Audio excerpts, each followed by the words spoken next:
To the point, we're all doing well on this Friday. Heading into a weekend. Boy, the weather's been fantastic this week. Feels like summer. But as I say that, we're getting rain for seemingly the rest of the month of June. So, you take what you can get. I like to complain about the weather because weather is the most important thing to me, even more than, my health or anything other like that. Weather, they go together, they coincide. But nevertheless, we won't complain for the whole podcast about the good weather pivoting to bad. But we do have a lot to get into. We're into the month of June. The Stanley Cup final begins tomorrow.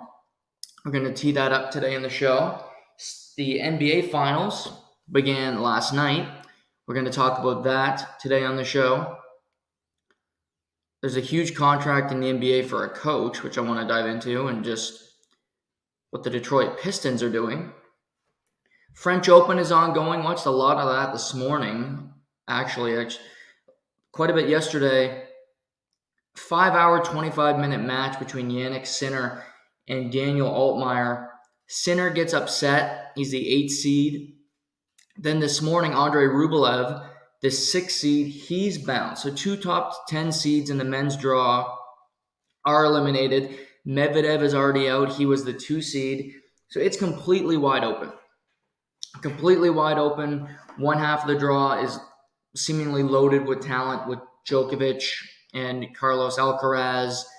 But you look at the other draw, it opens up opportunities for a guy to get to his first Grand Slam final potentially, or some craziness. Maybe an unseeded player gets there in the men's game, which normally doesn't happen.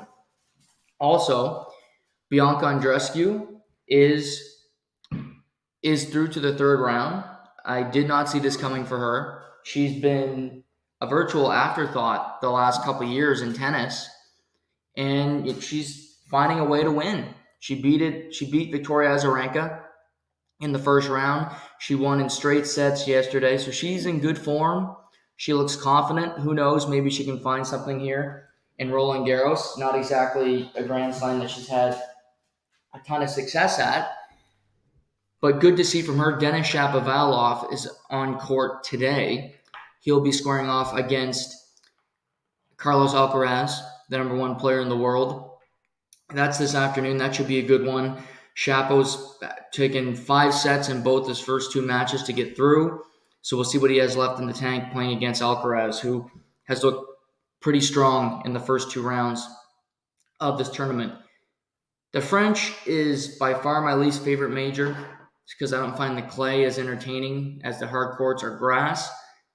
But, of course, I'm dialed into it. Of course, Djokovic is playing currently. He's up a set and a break, so he should have no problem. Karen Khachanov is through.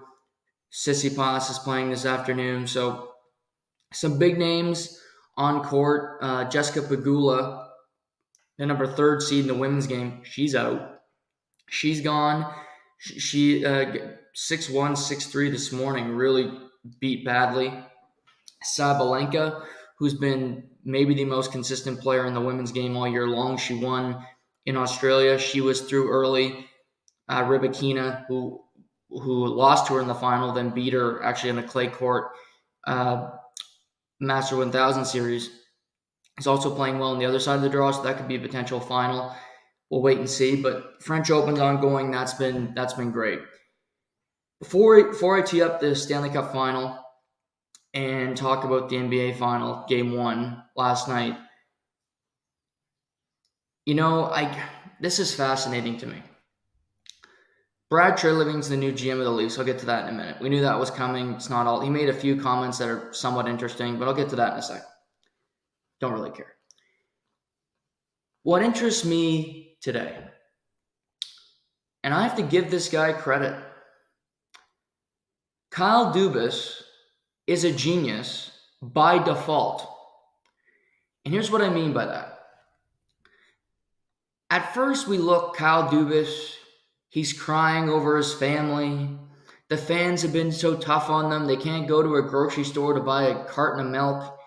And it's a tough road. It's hard to be the family Dubas in Toronto. I don't know if I want to return. Can I do this? Can I do this? And then, well, I'm not going to pop up anywhere else if I'm not in Toronto. The negotiations go haywire, and now here we are. Here we are. Kyle Dubas is the president of hockey operations for the Pittsburgh Penguins. Well, as I said last week, his comment, I'm not going to pop up anywhere else, it's a lie. That's just what it is. I wish people would just say that in a press conference. Just say I was lying. I was using it as leverage. It doesn't make you any less of a person. It's business. But it's a lie. He said, well, I got to talk to Sid. I got to talk to Coach Sullivan. Ugh, the way he says Coach Sullivan. I got to talk to these people, and you know what? They changed my mind because of what they do around here. The great Fenway Sports Group. Okay. They've been in the NHL for 2 fucking minutes. What do they know? Which is true. They've owned the team for a year. So all those great conversations changed his mind. Did they really? Or was it the fact that you were able to become president? Not GM, but president of the Pittsburgh Penguins, which higher title, better pay, and this is all off a Toronto Maple Leaf run where he won 1 playoff series. He's regarded as Theo Epstein in the sports world right now, and that's just the truth. Theo Epstein won 3 World Series championships, 2 in Boston, 1 ending the Chicago Cubs' 108-year drought. Kyle Dubas won 1 playoff round, and he's talked about like a folklore genius. Well, Pittsburgh clearly is desperate. Pittsburgh clearly didn't think there was that many good candidates out there because they threw whatever they wanted at Kyle Dubas. They have not named a GM yet, and they said they're not going to until after the draft. So Kyle Dubas is going to be able to pick the players he likes. He's going to be able to go through free agency, do what he wants to do. The Penguins have $20 million in cap space, but their team's still old as shit, and I don't think they're going to be very good. And I thought he might want the Ottawa job when they get new owners, and I think they would have wanted him to. But clearly the money was so great that you can't pass it up. Credit to him for benefiting from stupidity. And that's how I look at this. He overplayed his hand, he did too much, and ultimately he wins in the end. Isn't that fitting? Wouldn't we all love that fate? Wouldn't we all love the fact that we can benefit, we can make money, we can get a better life, seemingly, after screwing up what we planned to do?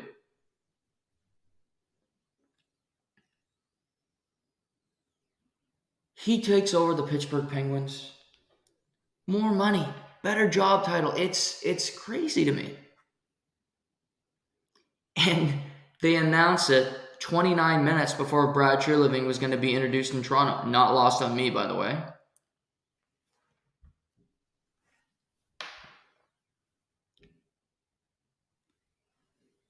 I said this before about the Pittsburgh Penguins. If you're going to keep your same core and you're just going to try to fill around the edges with Gino, Letang, Crosby, you're not going to win.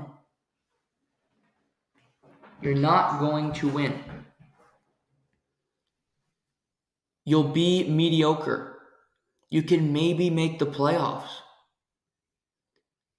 But do I think the Pittsburgh job's a good one? No.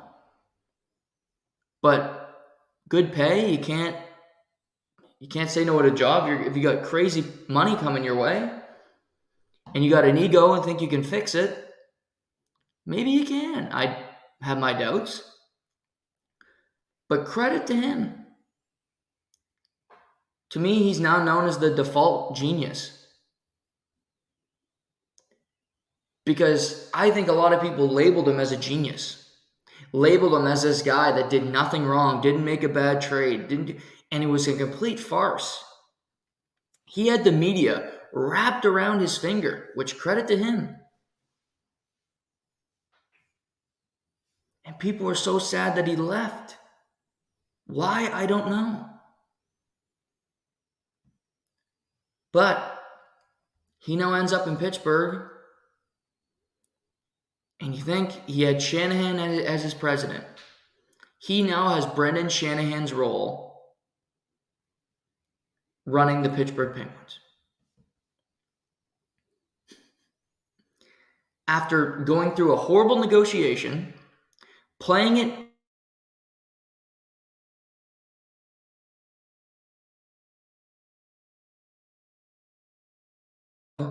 a week later. And before people say this, well, Toronto's a better job than Pittsburgh, not a president.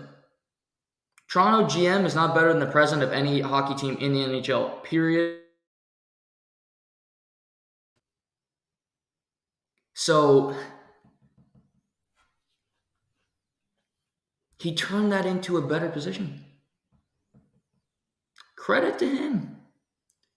Credit to him, because I didn't see it coming. I didn't see him having the ability to do it, but he did it.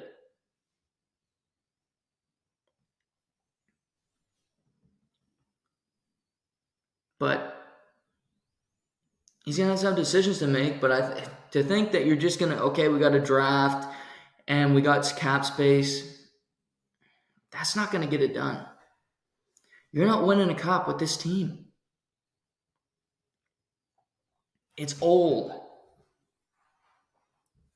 Brian Burke and Ron Hextall had a tribalism type approach, and it failed. And it was stupid. And I like Brian Burke, but it was wrong. You see the flashing light, you want to follow it. Sometimes it's not the best idea. Stay back. In a horror movie, when you hear somebody come in the house, you think it's a good idea to leave the room that you're in. Why not stay where you are and make this person come to you, where you have the upper hand?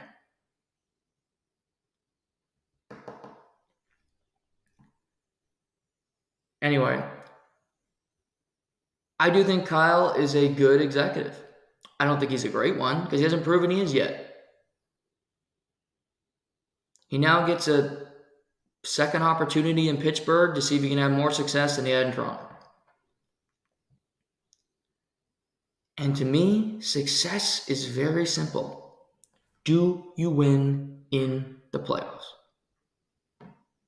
It's the same point of view on players. The best players in my ranking system do it in the postseason. Matthew Tkachuk is going to rise up because of his postseason. Other players drop because they haven't shown it yet.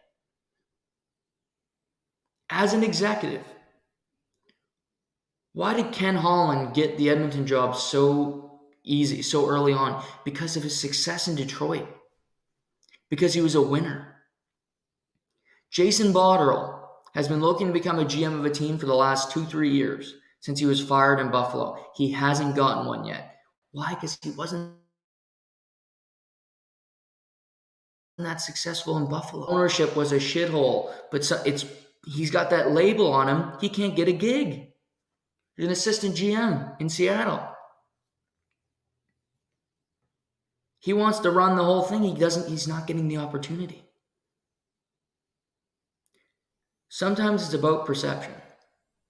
Because Botterill did not make the playoffs one time in Buffalo in his tenure. Kyle Dubas in his 5 years made the playoffs every year, but he only won one round. So, seemingly, he won one more round than Botterill in the respective times doing the general manager's job. But why does Kyle get more pizzazz?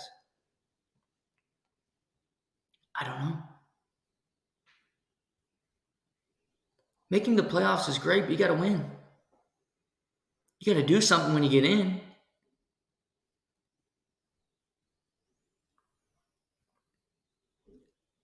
What Ron Francis keeps getting jobs. Why? Because he was a great executive in Carolina.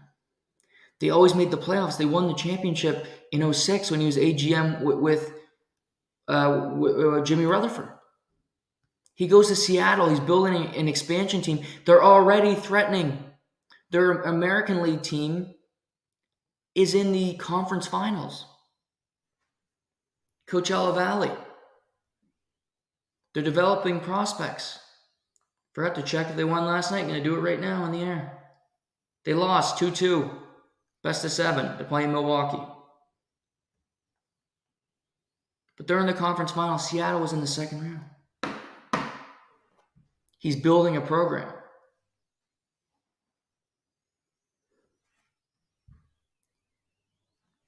Here's my thinking with Kyle in Pittsburgh. Just as an ownership view. He's working for the Fenway Sports Group. That is, and this is not to sound like you guys don't know anything. I'm just reminding. Fenway Sports Group owns the Boston Red Sox. Fenway Park, Fenway Sports Group. You get it.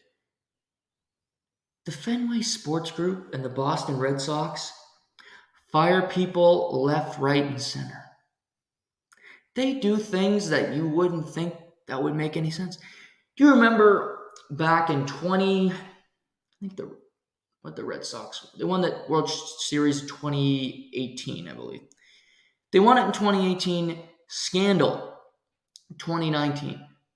Alex Cora was involved in the cheating scandal. Interesting.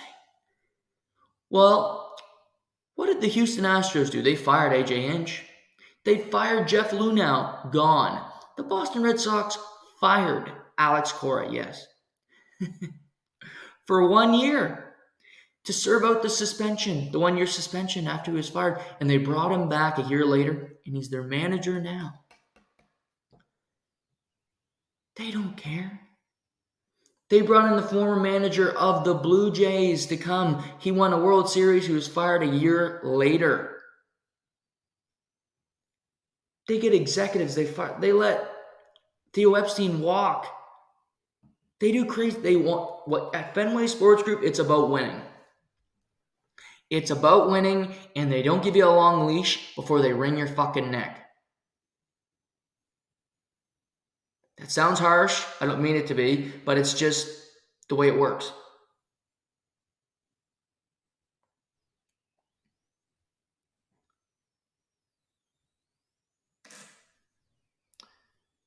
So for Kyle Dubas, you might be the president. And you could say, well, I'm going to hire a GM, and you got that layer of protection. I can fire the GM before I'm fired. Well, Fenway just fired Brian Burke, and they fired Ron Hextall together.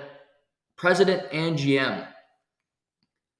The Maple Leafs, Larry Tannenbaum, Bell, Rogers. You won one series in 5 years. They wanted to bring you back with a pay raise. Two very different ownership types. And that can't be lost here. You have to think about who you're working for. In Buffalo, you're working for the Pagulas. Who the hell knows how that's going to go? Probably chaotic. When you're working for the Pagulas. You're going to Colorado, you're working for the Cronkies. They build winners. The Cronkies own the Los Angeles Rams, World Series 2021. Super Bowl 2021. Denver Nuggets in the finals, Colorado Avalanche 2022. All their teams that they own have been in the finals the last 3 years. It's crazy. But the expectation there is you build a winner, you hire smart people, you win games. If you can't get the job done, you're gone. In pro sports, you're pressured to win everywhere, yes. But I also think there are ownership groups out there that if you can have success, we're getting better every year. We're in the playoffs, we're having ticket sales in the postseason, we're getting that revenue brought in. you might stick around. Because who knows if the next guy is going to give us playoff checks.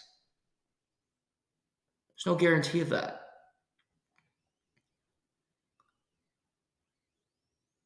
I think Kyle's a good hockey guy. I think he knows what he's doing. But at the same time, he needs to be aware of what he's walking into. This isn't an easy job. Just be careful. Good luck to him. Also announced yesterday, Brad Treliving is the new GM of the Toronto Maple Leafs. No surprise. Didn't seem like they interviewed anybody else. They did, but did they really take them seriously? Probably not.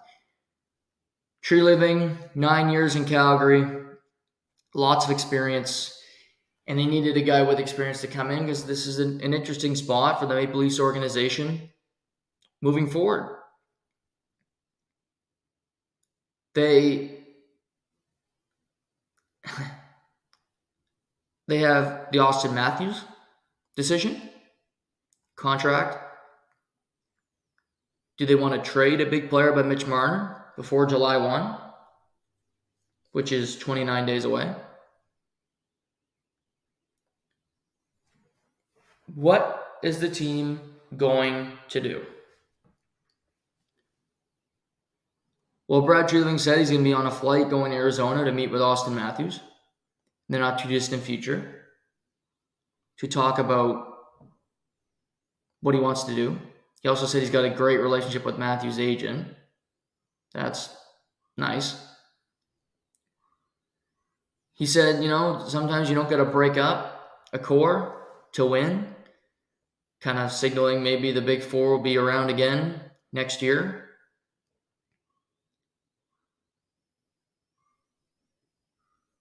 It's a press conference. They're executives, they're politicians, as I said. They lie. That's what they do. And there's nothing wrong with it because it's playing the game. To be hired June 1 and to trade a player in 29 days, just let's say Mitch Marner, I don't see how he puts that together. It's a difficult trade. It's a hard one to put together. Maybe he does. Maybe Brad Treliving can pull that off. He did the Tkachuk trade, but he didn't have a time limit on that one. He did it in mid-July because Matthew Tkachuk did not have a no move. And he was willing, he gave them a list that he would do a sign and trade so they could get optimal value. Mitch Marner does not want to be traded. He's from Toronto. He loves living there. So it would have to be, in my opinion, before July 1, or he won't accept the deal, which is the present Dubas left by giving Marner a full no move in his last 2 years. Stupid.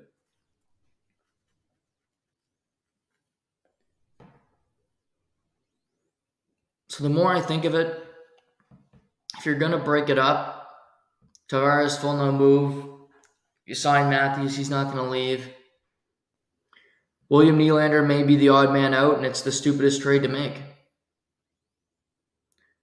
The stupidest trade to make is you're going to get the least value for him because he's got a year left.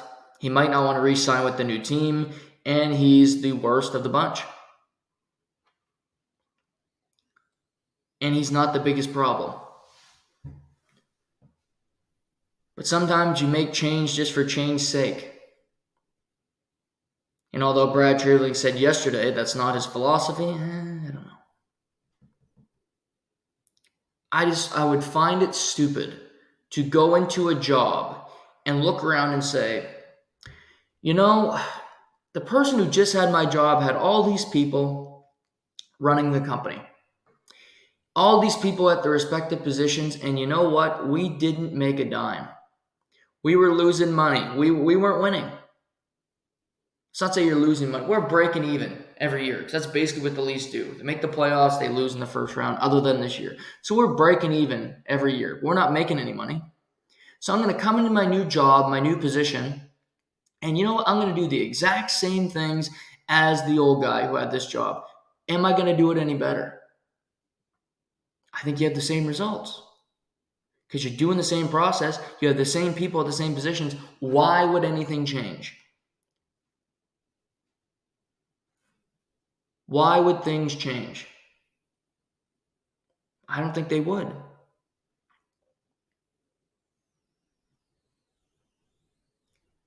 So to me, if Brad Treliving doesn't do anything, it will surprise me.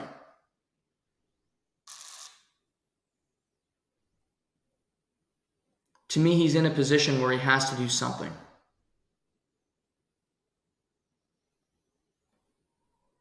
Because poking around the edges has not worked. Poking around the edges, hoping for something to change, hasn't resulted in change that's good. In winning one round, nobody's baking you a cake for winning one round. Well, maybe the least brass is because they don't care. They just seem to be fine with, winning a few games here and there. But most people aren't excited with that.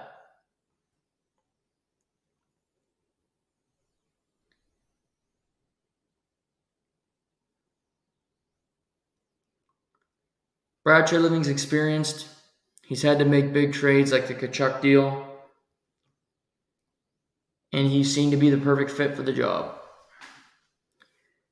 As I said many times before, I think he's an average GM. A lot of his decisions in Calgary, I don't think were all that smart. Some of the contracts he gave out were stupid. The Lucic deal. I mean, we'll see how he does in Toronto. How does Toronto want to approach the goaltending position going in? Do they buy out Matt Murray?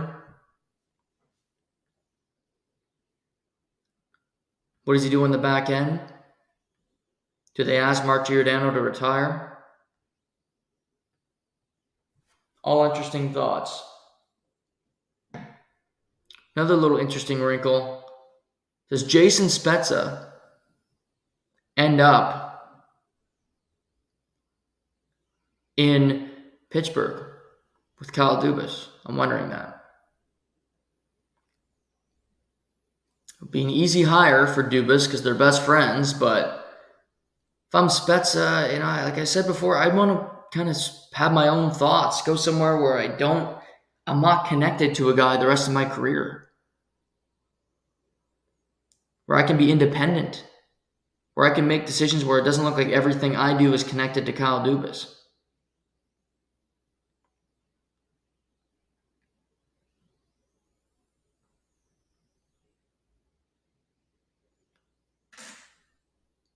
One other thought I had.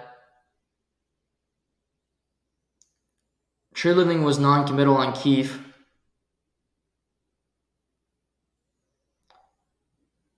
As the head coach for next season.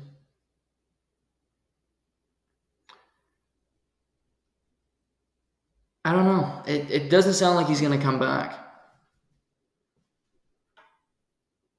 Doesn't sound like he's gonna return.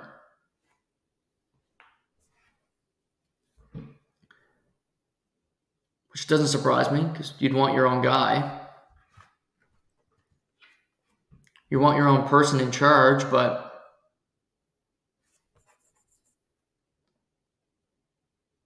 I don't know who you bring in. That's the only thing. It's this late in the game, who are you going to bring in as a head coach? But the Rangers still don't have a head coach.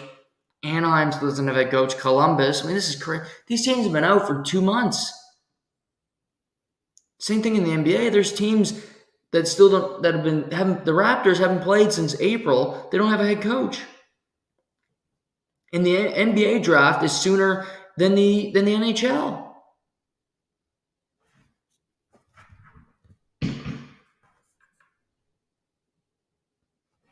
It's an interesting predicament. I don't know what's the holdup with this. Teams taking this long, even with general managers. Pittsburgh, They clearly hated everybody so much they had to wait for Dubas to lose in the second round and then pick him up. Ugh.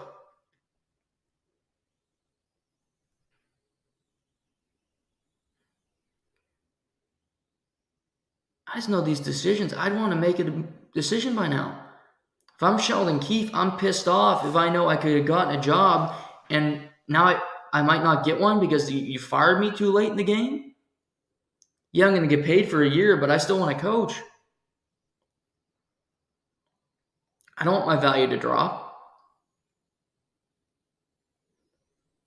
Calgary Flames haven't named a head coach yet. What's going on here? Is there nobody good that can do the job? Is that what we're learning here?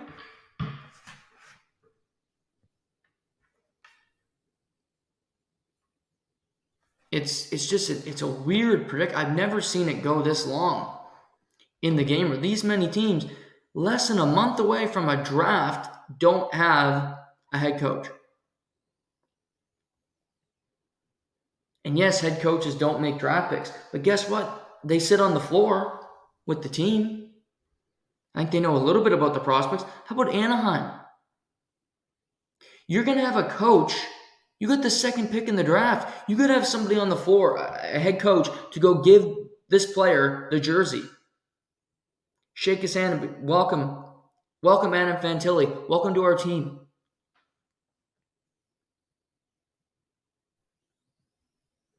Oh, I don't get it.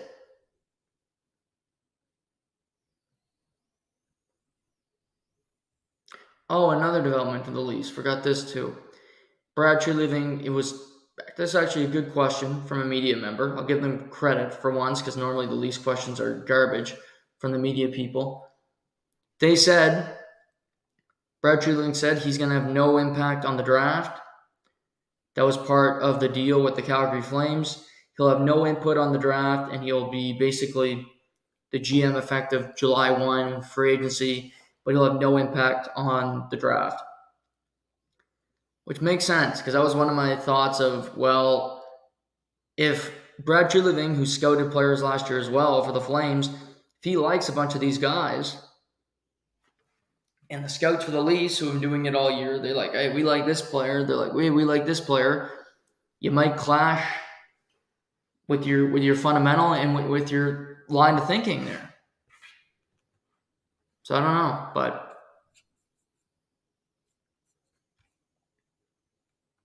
interesting to say the least.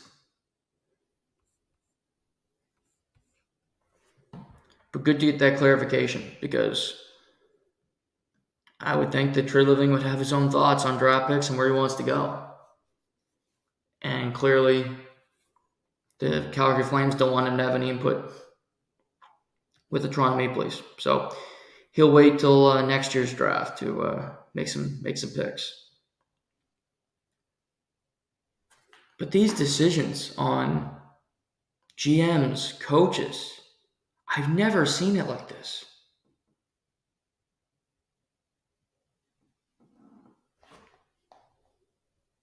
Like, get it together.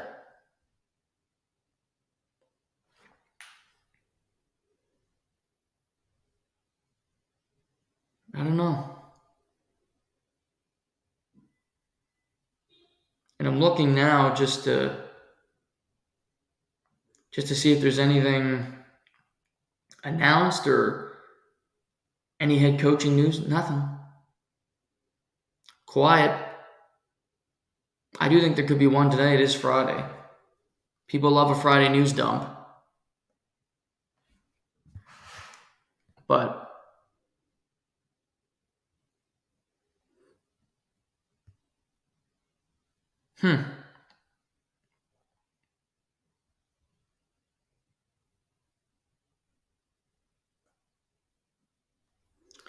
Interesting. Stanley Cup Final begins tomorrow night in Las Vegas. I think it's going to be a great final myself. Two teams that you don't naturally think of when it comes to winning or when it comes to fanfare. But two teams that play very similar, two teams that did not backdoor their way in. They fought for this position, and here they are in the Stanley Cup final.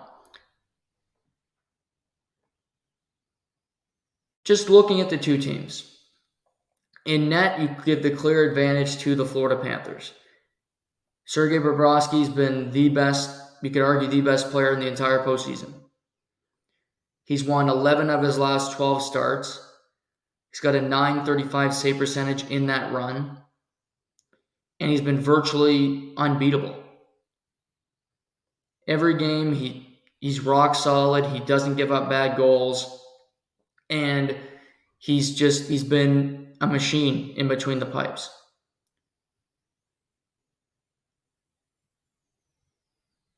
For Vegas, Adin Hill, starting goalie. Now, Vegas might have the advantage, Florida might have the advantage in net, but Vegas has been the underdog in net every series they've had. Started out with Connor Hellebuck, former Vezina winner. Then it went to, who did they play in the second round? Vegas. They played, my brain's failing me. They played Edmonton Oilers. I put Stuart Skinner over any of the Vegas goalies. Then you go to the third round, you got Jake Ottinger. Vegas has won all 3 rounds with inferior goaltending. So why is that? Vegas has an incredible defense. Pietrangelo, Theodore, Martinez, McNabb, Whitecloud. These guys all defend extremely well. They block shots. They're intelligent. They know how to play the game effectively. And that's the best thing about Vegas is their team defense. Their forwards back check, they get back into the zone, and they make smart decisions with the puck. That's the main thing. Quick transition exits. They're incredibly fast on the transition. On the wings, you saw their fourth line played in the closeout game on Monday. They transition quick, and if you are flat-footed, they will burn you. And what's even more interesting is for these two teams, what they do so well is they attack on the forecheck. They get the puck below the net, and they win board battles. They go in, they win board battles, and they use it to create opportunities in and around the front of the net. Florida does not score many fancy goals. They're close to the net, they're rebounds, they whack them in. It's about grunt work less than it is about being pretty and skill. But it's worked for them, and it's gotten them this far. Vegas, similar. They might score a nicer goal here or there, but they get pucks to the front of the net. They get players in position. They fight for space, and they normally win that fight. So, both of these clubs are physical. They love to be in the muck, to battle physically, and it's gotten them this far. Which is really, really impressive to me that these two, I find the teams so similar in the way they approach the game, and it's worked for them. Neither team goalied their way here. This is not a fluke. If you're watching the games, it's not a fluke. Florida's not a fluke because they swept the Carolina Hurricanes and they beat the Toronto Maple Leafs in 5. That's not a fluke. They've earned their way here. Matthew Tkachuk has played like the best skater in the world throughout this postseason, which you could argue he has been. But I'm curious because Vegas, as much as Jack Eichel, who I think has been really good in this postseason, to me, Vegas is a team minus a true superstar. I think Jack Eichel's a really good player, but if you're looking at it, Tkachuk is a better player than Jack Eichel. He's more of a superstar. He has more of an effect on winning and losing games.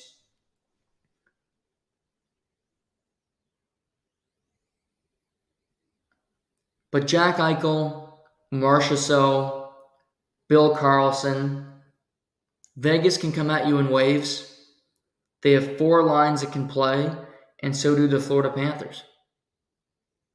Bennett, Cousins, Tkachuk is a very effective line. Then you go to Barkov, Duclair, and Verhaeghe.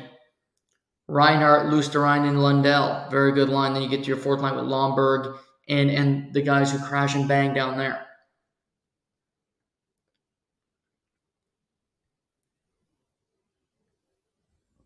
Carolina love to match lines. They like to put Jordan Staal against the opposing team's best center iceman.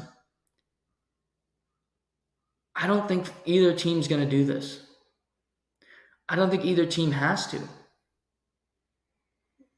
The Tkachuk line is very good with Bennett and Cousins.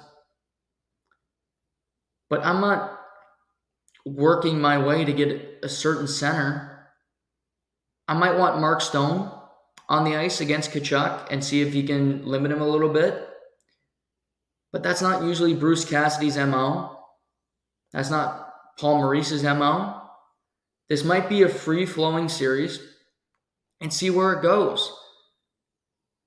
I've said this from the beginning. The Florida Panthers are a very good team, but their defense is not elite. Vegas has a clear edge on the back end. Montour has been phenomenal all postseason long. Ekblad's been good, not great. Mark Staal is what he is. I don't understand why he's not being just completely destroyed. Maybe this will be the series where it happens. But to me, Vegas will win this series if they get to that Florida defense. They make them pay for being a little more loose, a little more casual, and just not as dynamic as the Vegas Golden Knight defense. Florida will win this series if they continue their work on the forecheck and take advantage of the fact that Adin Hill is not as good a goalie as Sergei Bobrovsky. Find a way to score more goals because your goaltender is better than theirs. And it's crazy because nobody thought they'd have that advantage throughout the postseason, but they have.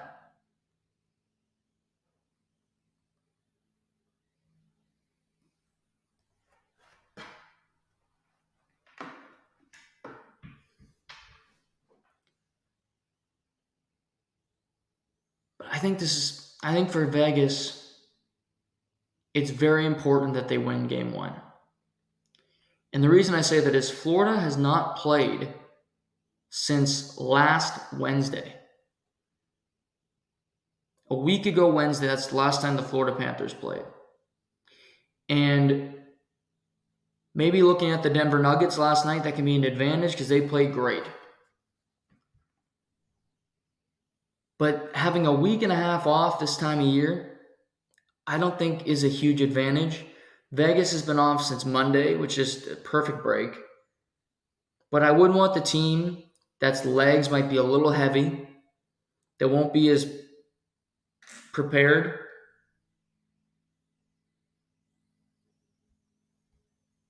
to do it.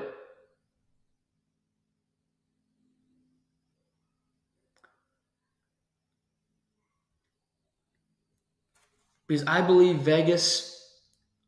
Florida will get stronger as the games go on. As they get back into the swing of things, as they get their feet under them, they will play better hockey. So I want to win as many games in the first couple as possible.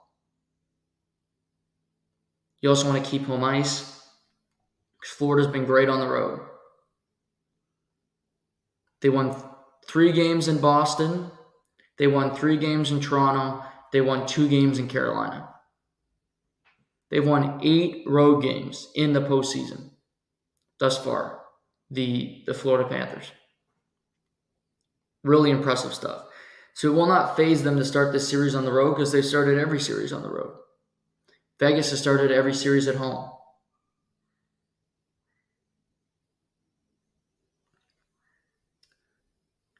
Marchessault and Riley Smith, former Florida Panthers, if you recall. The only reason they're on the Vegas Golden Knights is because the Florida Panthers brass at the time said, you can have them, Vegas. Don't take any of our other important players. Take these two guys. Expansion draft. Wow. They're the longest standing members of the Vegas Golden Knights. Every OG is seemingly gone. Bill Carlson remains, and these two forwards.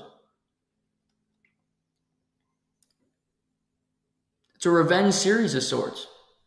Yes, it's not the same people making the decision. They have long since were fired after seeing how great Vegas was. But it's still an opportunity to win a Stanley Cup and allow the franchise to let you go not to win one. To make them pay for that decision.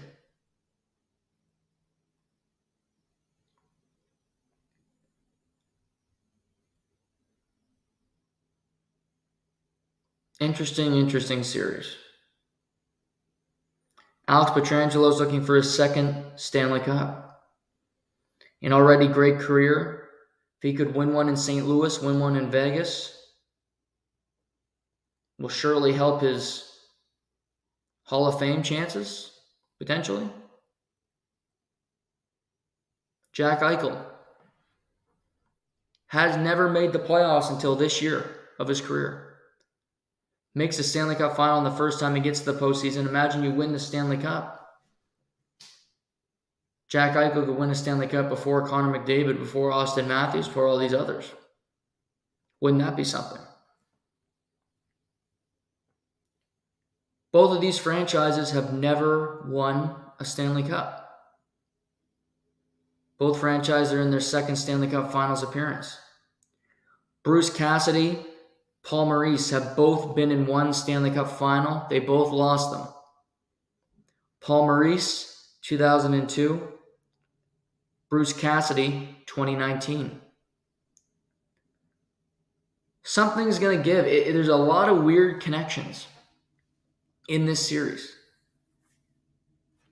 Somebody is going to win this series. Somebody is going to have that history on their side and have the bragging rights.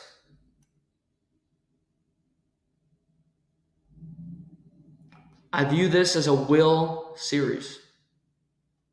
And not Will I Am, but the Black Eyed Peas. A will series in that the team that wills their way through will win it. This is not going to be pretty. It's not going to be a style matchup. It's not going to be pond hockey doing circles around people. It's going to be in the trenches. It's going to be a battle. And the team that's willing to fight for it a little bit more is going to win.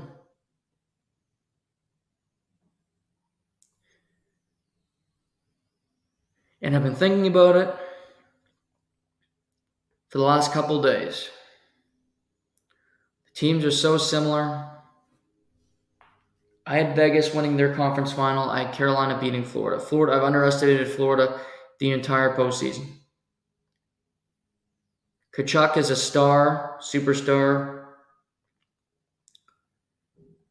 And they got some lines that can counteract it and do everything you'd want.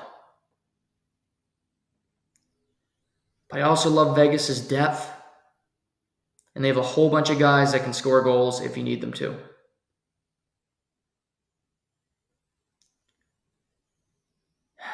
I'm going to predict that this, and it's back and forth. It could go either way.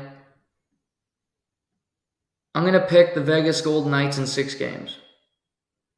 Because although I think the Florida Panthers have the better goaltender, I think Vegas has a better team in general. I think their speed is going to be a problem as the series goes deeper and deeper. And I just like the way their team is built and the way they're playing. They don't have many weaknesses. I think Tkachuk will be very good. Pardon me. I think Tkachuk will be fine. But I just see Vegas having a few more ways to win. Vegas having a few more just options.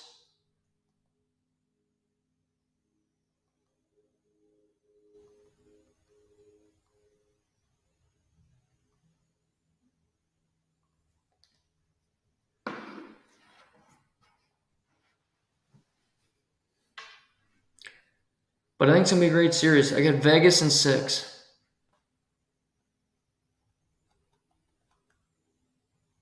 It's been a long wait for the Stanley Cup final. Hopefully it can deliver. But I think it will. Just the style matchup, the way these two teams play, I don't think it'll disappoint.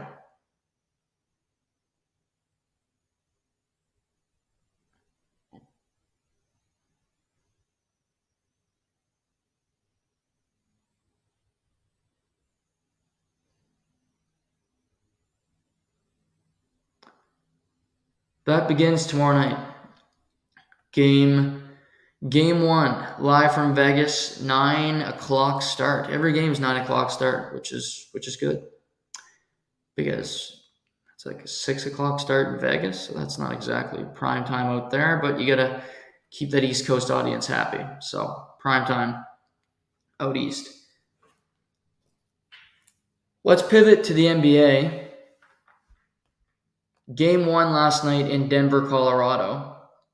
Miami Heat finished off their series against the Boston Celtics on Monday.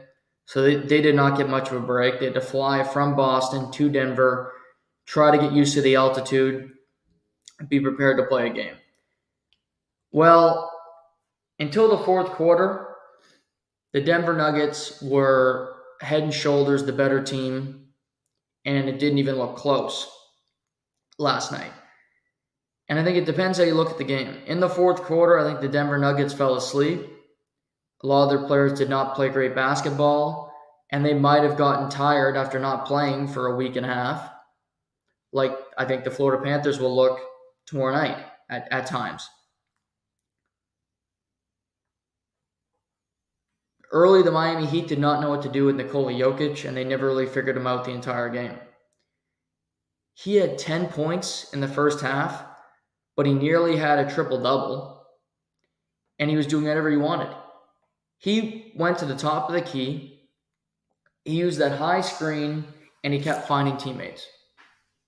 Aaron Gordon, Jamal Murray, who's an excellent cutter, Michael Porter Jr., all just close to the basket for dunks or layups, and Miami had no answer. They were lost in their switches, not figuring out what to do, and it was too easy for the Denver Nuggets, for Jokic, because he could only score 10 points in the first half, and they were up by 21 at the end of the first half. In the first half, Max Strus for the Heat was 0 for 7 from three-point range, finished the game 0 for 8 with 0 points. Caleb Martin had 4 points. These two players were pivotal to them winning in the conference final, defeating the Celtics. There were no-shows in Game 1. Jimmy Butler was effective, and Bam Adebayo had a 25-point night. But again, he made a lot of shots, but he took a lot of shots, and he missed some gimmies that he should have made.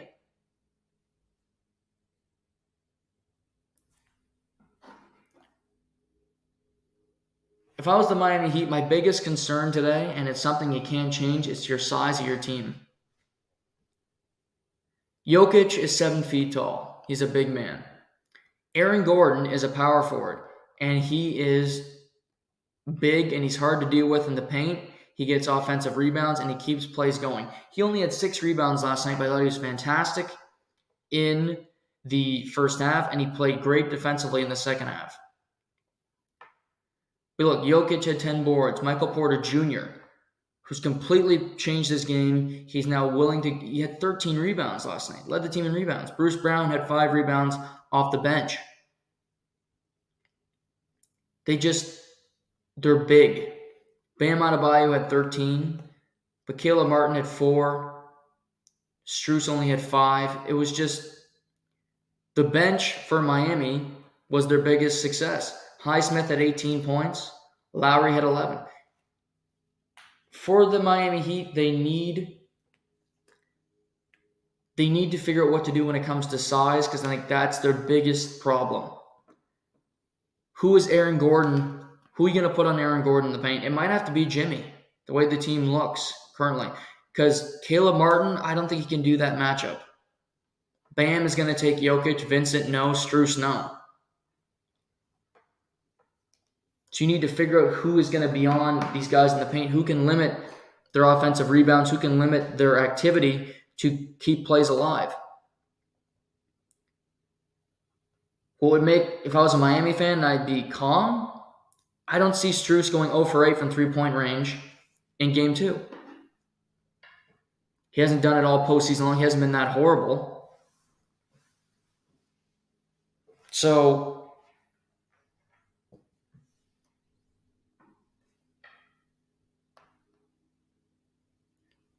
I would bank on these shooters getting back into the swing of things. But for the Heat also, all they did was settle for three-pointers last. They had 2 free throw attempts for the entire game. And it's not because of officiating, it's because they're not getting to the paint. They just don't go. You look at last night, Gabe Vincent, 5 for 10. You can deal with that, 50%. Strus, 0 for 9. Robinson, 1 for 5. Adebayo, 0 for 1. Jimmy only shot 2. Caleb Martin only shot 2. But you gotta not, if you're only shooting threes, you gotta get into the paint.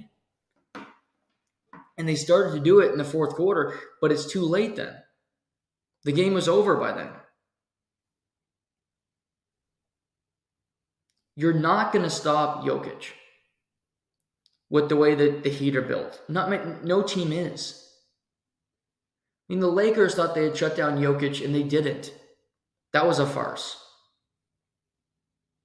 So you're going to have to limit his passes, and I think limit his teammates' scoring. Don't allow easy cuts to the basket like they were there all night last night. Be aware that they like to use the screen at the top of the key to give Jamal Murray an open 3. Because if you watch any of the conference finals games, that's all they did. Jamal Murray gets the ball from Jokic, he sets his feet, nails the jumper, nails the three-pointer.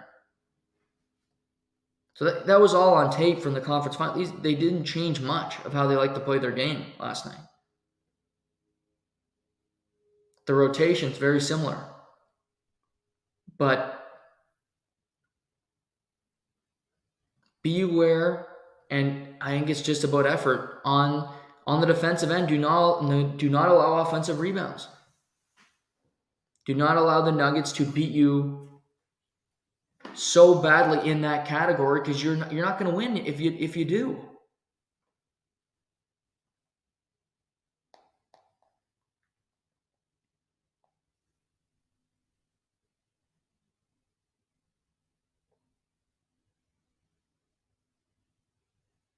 So if the Heat, they only lost by 11 points. If you knock down some of your three-pointers, you will win the game. They won the fourth quarter last night by 10 points. The Nuggets only scored 20 points in the fourth quarter. They ran up, their legs kind of fell asleep. And Bam had 26, and he had a great game on paper.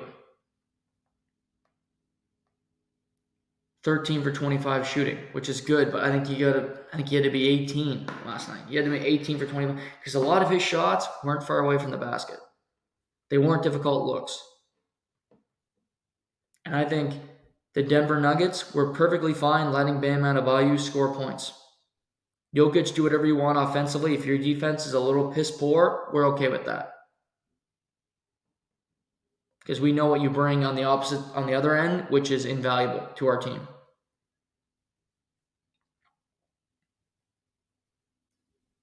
The Miami Heat had a lot of open looks last night, and they just didn't knock down any of them.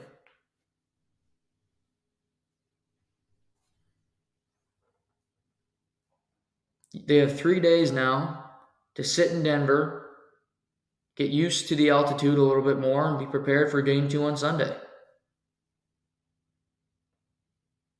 It's the benefit of some of these games is you get 3 days off. Lots of time to recover.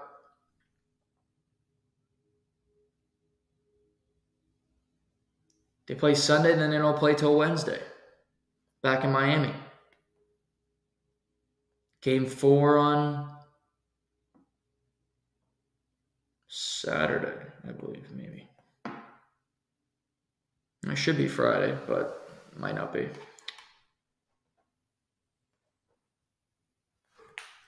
They play Wednesday night, I believe, and then they go. Wednesday will be Friday. So 2 days off between that because you're staying in Miami. But other than that, it's 3 days off between every game. So you have time to recover. You have time to get back into the swing of things.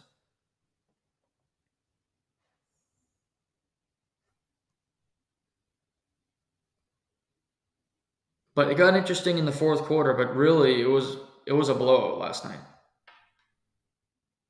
Wasn't close. Wasn't close.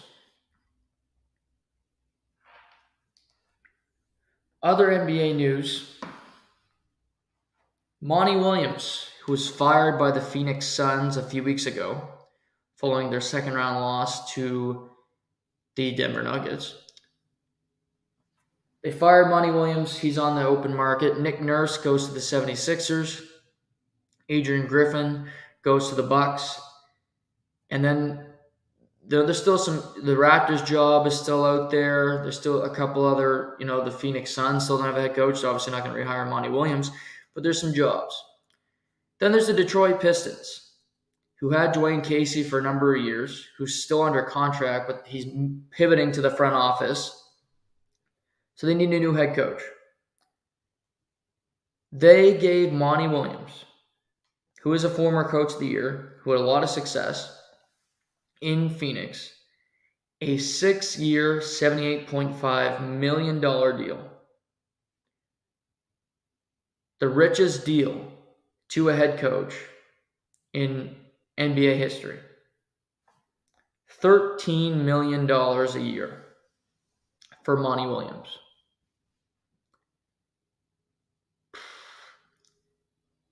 Two things come to mind. Wow, that's a lot of money. And two, it's going to take that much money for a team, for a good coach to come coach the Detroit Pistons.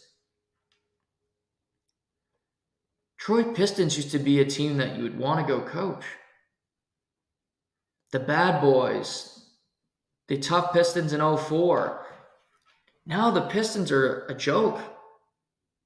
They haven't been a playoff team for a long time. They picked Cade Cunningham in the lottery. He didn't play all of last year. And Monty Williams is entering the fray with a team that isn't very good. A team that does have a lot of cap space. You can make moves and try to improve, but it's not very good right now. Cade Cunningham was the first overall pick, but he hasn't played that many games because he's been injured. So, $13 million. Good for Monty Williams. Good for Monty Williams for getting the money. But my God. That's craziness. That's craziness to see that kind of money being handed out.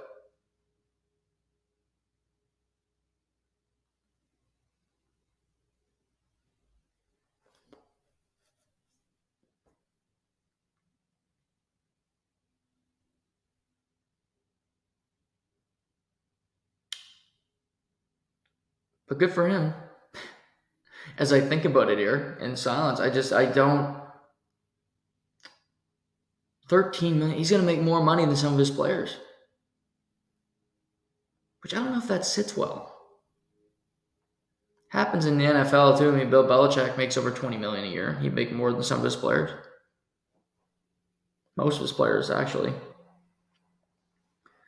Nick Saban makes more money than any of the college players he's got on his team. But I mean, it's a weird spot we're in now. Because the Detroit Pistons are kind of setting a precedent for coaches. Monty Williams has won a Coach of the Year. He's been to an NBA Finals, but he's never won a championship. And gets $78.5 million guaranteed.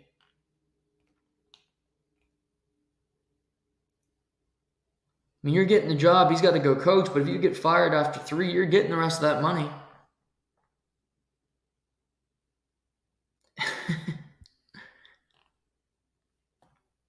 Plus, he got a buyout from the Suns when he was fired, so he's getting money from them.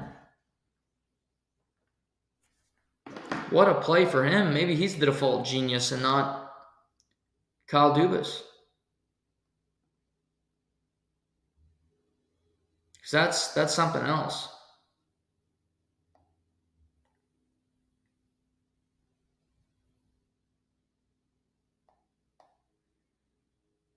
But Monty Williams, the Raptors are still looking for a head coach. Is it going to be Steve Nash after all this time?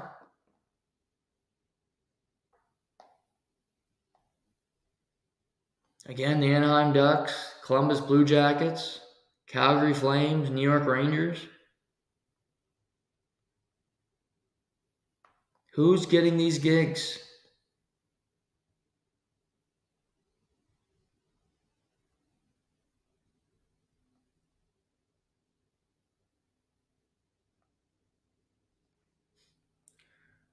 Who the hell knows?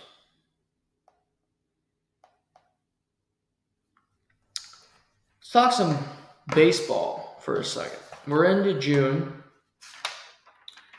which means we're 2 months into the MLB season. 2 months into the MLB season, and there have been a few surprises for me personally, I'll tell you. Start with this. Texas Rangers are 35-19. 3 games up on the Houston Astros for top spot in the American League West. Corey Seager's remained healthy. Marcus Semion's batting .300 over the first 2 months. They're getting good pitching from guys other than Jacob deGrom because he's had 3 starts. Also, not a surprise.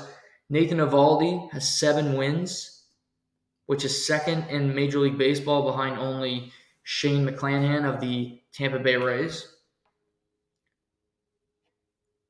To see, what this team has done early on is pretty incredible. They're a good ball club. They have a lot of success right now.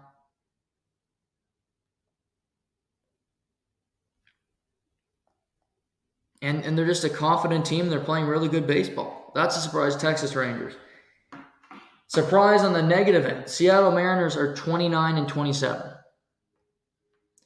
Only 2 games above 500. 7.5 games back of Texas. Julio Rodriguez is batting .241.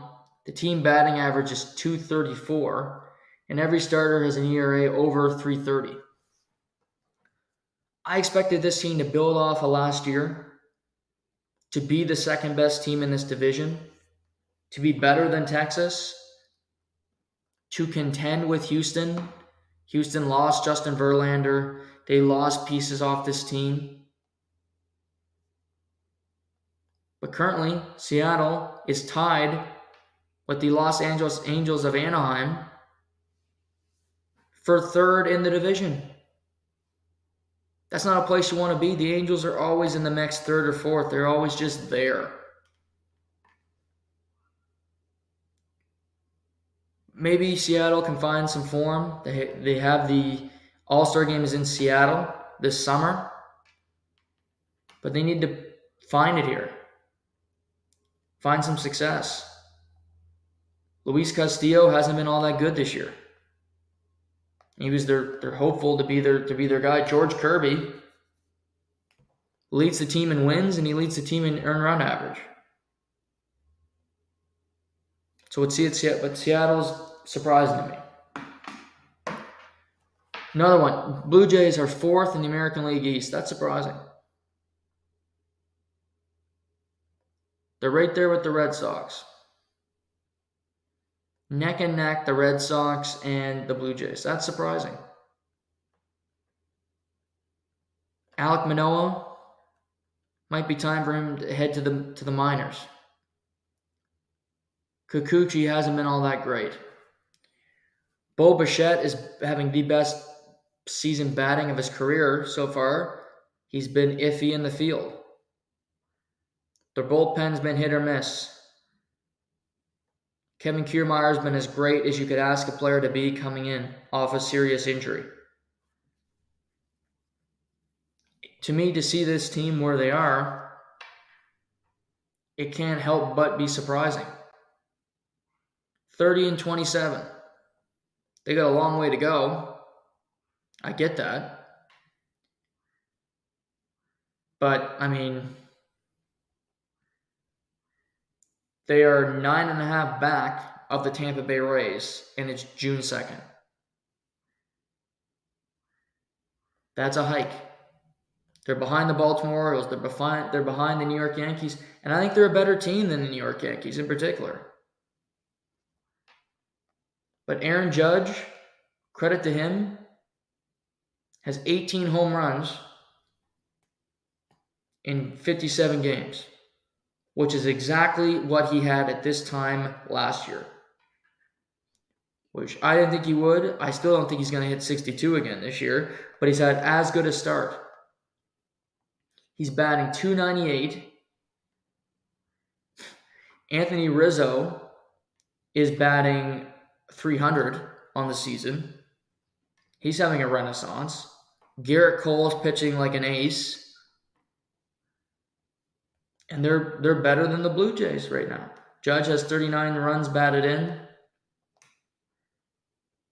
And they've had some injuries on their team, but yet they continue to find ways to win.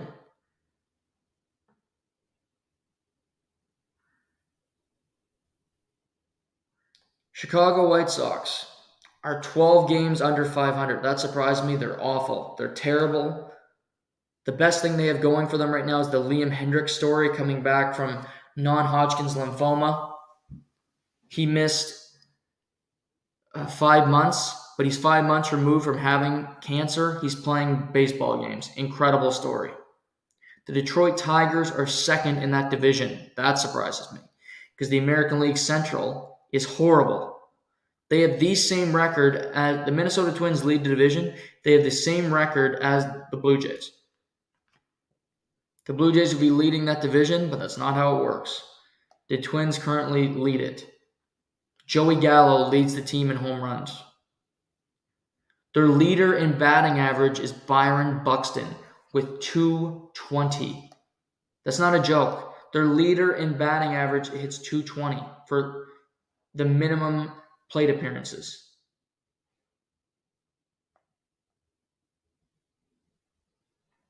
But yet here we are.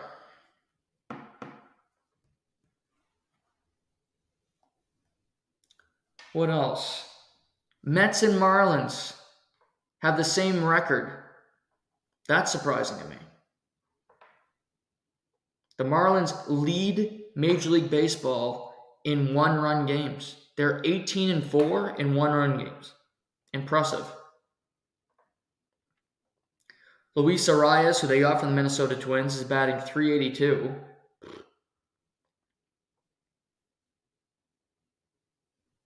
They got crushed yesterday 10-1, but they win close games. You got to give them that.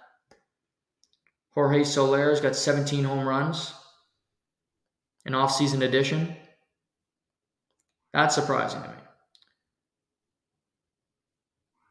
St. Louis Cardinals, 7 games under 500 is surprising. They're starting to turn it around, though. You're starting to see this team find it a little bit. They're 4.5 games out of first place. National League Central, not exactly loaded. The Pirates are a half game out of first. Cincinnati is 3 games out of first. That division's still wide open. It's a long season. And maybe the most surprising story of the first 2 months. The Arizona Diamondbacks are tied for the lead in the National League West with the Los Angeles Dodgers. Luis Gurriel Jr., remember him? Former Blue Jay? He's batting .309 over the first 2 months. .309, 9 homers, 33 RBIs. He's never had great power numbers, but he's batting. Hit .291 last year. He's already got more home runs this year than he did last year. 4 more. He's playing really well. Gabriel Moreno was in the Varasho trade as well. He's played 45 games catching. He's batting .289. Never going to be a power hitter. He's only got 2 home runs, but he's got 21 runs batted in, and he's hitting for average. I'll take that on my team. It's early, but the Diamondbacks have something going for them. They're the comeback kids. They walked off the Rockies yesterday. They got Atlanta in town this weekend for 3 games. Oh, and maybe the San Diego Padres are 7.5 games out of first in the National League West, and they're behind San Francisco. They're 4 games under 500. Woof.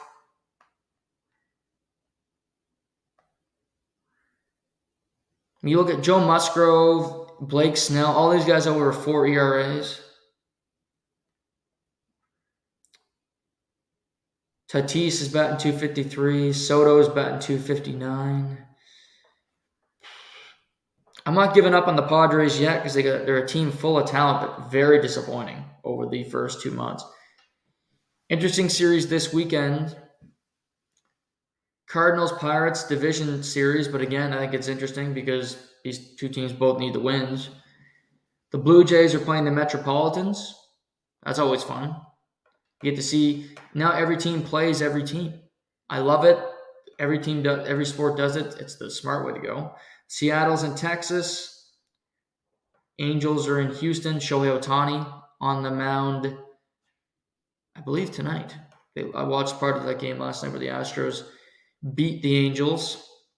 Shohei Ohtani against Framber Valdez this evening. That's a pitching matchup, if there ever was one. Yankees are in Chavez Ravine playing the Dodgers. Luis Severino against Clayton Kershaw. That'll be must watch. 2 months in, but baseball's been fun. Baseball's been fun so far, and some interesting stories. We'll see if they can continue over the next month and over the course of the season. Memorial Cup, the host Kamloops Blazers are out. Had a 4-1 lead last night. They blew it to the Peterborough Petes. Peterborough wins it in overtime. That means all the trades. They sent 7 picks to get Zellweger. Up in flames. All that not worth it. J.R. Avon got the overtime winner for Peterborough. They tied the game with 1 minute and 10 seconds left. Brendan Othman got it going. It continued. Peterborough will now play Seattle tonight in the semifinal. The winner plays Quebec in the final on Sunday. And it sounds like Patrick Waugh, because of his great year, he's leaving the queue. He's getting some interest from teams around the NHL to potentially be their new head coach. Maybe that's who Columbus is waiting for, or that's who Anaheim is waiting for to see till the Mem Cup's over if they can give Patrick a call. If I know Patrick, he hasn't coached since Tuesday. I think he's been on the phone a little bit talking to teams. Maybe there's a quick little chat. Maybe there's a quick little announcement right after the tournament that he is the new head coach somewhere. Good for him if he can use that leverage play. But I don't know if I've seen him coach in the NHL before. Wasn't all that great at it, but we'll see how that goes. What else this weekend? French Open I talked about. We get the UFC this weekend. A little Apex show before we got the UFC 291 next Saturday night in Vancouver. This weekend should be good. Kai Kara France, Amir Albazi in the main event, 5 rounds, flyweight. Jim Miller is fighting Jesse Butler tomorrow night, making Butler stepping in 2 days' notice, making his UFC debut. Tim Elliott, another flyweight fight. What else we got on tap? Andrei Arlovsky, 45 years old, still fighting in the UFC.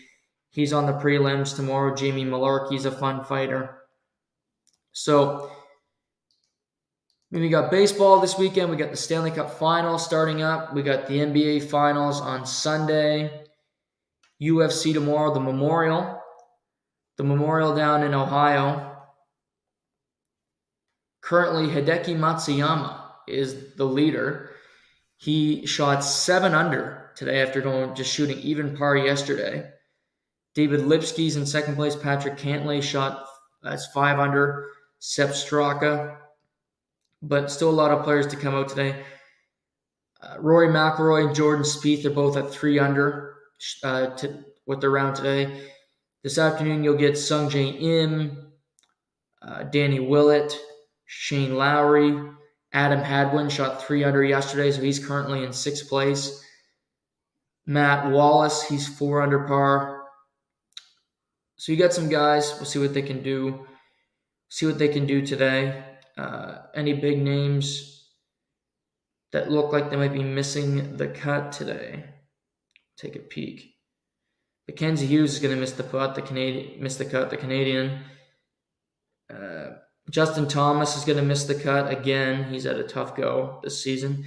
Adam Svensson, another Canadian. Corey Connors is going to miss the cut. Billy Horschel is going to miss the cut, who won the tournament last year. So kind of a fall for grace from him. Brennan Todd. But then again, it still should be a good weekend. Some really good golfers out there. Colin Morikawa still has to golf this afternoon. I believe Scotty Scheffler has to golf. He's still going to tee off this afternoon. So some big names still to come. That'll be fun this week in Memorial. Then we have the RBC Canadian Open next week from Toronto, Ontario. So, and that will lead us into the U.S. Open from the LA Country Club. So a good stretch of golf here in June. Lots happening this weekend, lots happening in the world of sports, and I expect more to come. Like I said, head coaches, things of that nature, that has to be coming soon. You got to hire somebody at some point to do the job. So we'll keep track of all that this weekend. We'll get back to you on Monday with more thoughts. So enjoy your weekend. Enjoy the games. Talk to you soon. This is To The Point.